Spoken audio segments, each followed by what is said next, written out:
I didn't cheat on my husband. I laughed at him, and that ended everything. I never believed that a few careless words could completely dismantle a life, but now I know better. I am living proof that betrayal doesn't always begin with an affair. Sometimes it starts with mockery, with arrogance, with forgetting who stood beside you when you had nothing. My husband Ethan was not a loud man. He never demanded attention or tried to dominate a room. He was calm, reserved, and deeply loyal. People often mistook his silence for weakness. I made the same mistake, and that error cost me everything. When we got married, Ethan supported me through every single phase of my life. When I decided to return to university in my 30s, he encouraged me without any hesitation.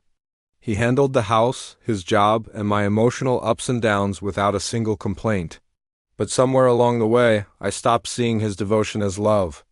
I started seeing it as something boring, something predictable. At university, I made new friends, mostly younger women who thrived on drama and validation. Our conversations were light at first, but slowly they turned cruel. Complaints about husbands, jokes about marriage, teasing about boring men. I laughed along, eager to fit in, eager to feel admired. And that's when I started talking about Ethan. At first, it was just harmless sarcasm. Little comments about how quiet he was, how he avoided conflict, how he trusted me way too much. The girls laughed. Their approval felt intoxicating. Soon, sarcasm turned into full-blown ridicule. I started exaggerating stories. I made him sound naive, spineless, even pathetic. The worst part is that I never once considered how it would feel if he heard me. One evening, after class, I invited a few classmates over while Ethan was still at work. The wine was flowing freely, and with it, my arrogance.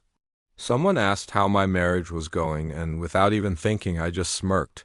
"He worships me," I said. Honestly, I could probably do anything and he'd still forgive me. The laughter that followed made me feel so powerful. What I didn't know was that Ethan had come home early. I didn't see him standing quietly in the hallway, listening to everything. I didn't hear the door open or close. What I did notice later was the silence. That night, Ethan didn't ask me how my day was. He didn't kiss me goodnight. He simply went to bed without a word. I just assumed he was tired. I didn't think twice about it. The next morning, he was gone, not just out for work gone. Half his clothes were missing, his toothbrush, his important documents. A note was lying on the kitchen table.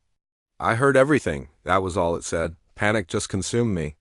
I called him repeatedly, no answer. I texted, I begged, I apologized, nothing. Hours passed, then days. Finally, he agreed to meet me. When I saw him, I barely recognized him.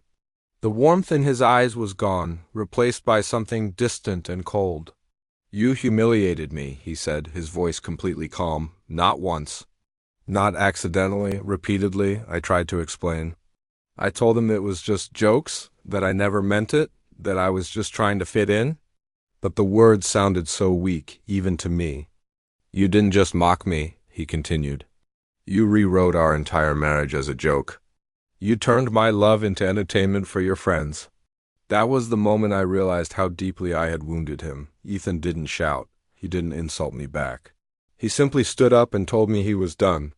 He said he could forgive mistakes, but not contempt. The divorce papers arrived 2 weeks later. My new friends disappeared quickly.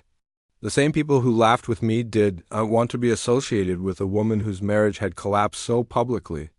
At university, whispers followed me everywhere I went. My confidence just evaporated. I ended up moving into a small apartment that I could barely afford.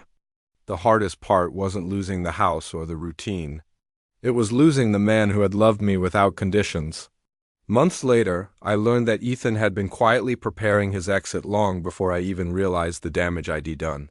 He had consulted a lawyer, organized his finances, and documented everything not out of revenge, but out of self-respect.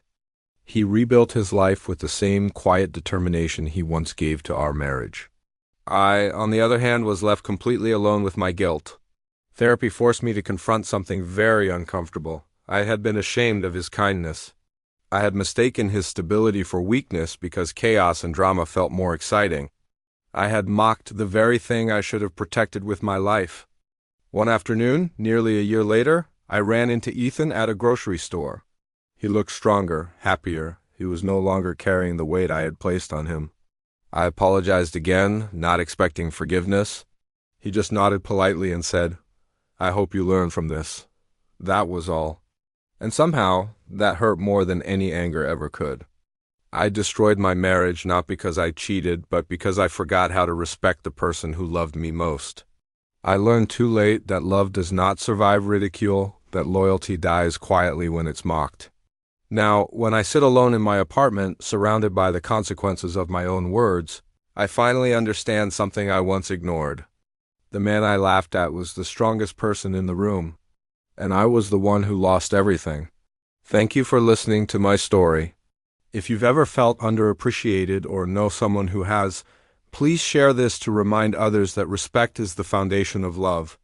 Don't forget to subscribe for more real-life stories.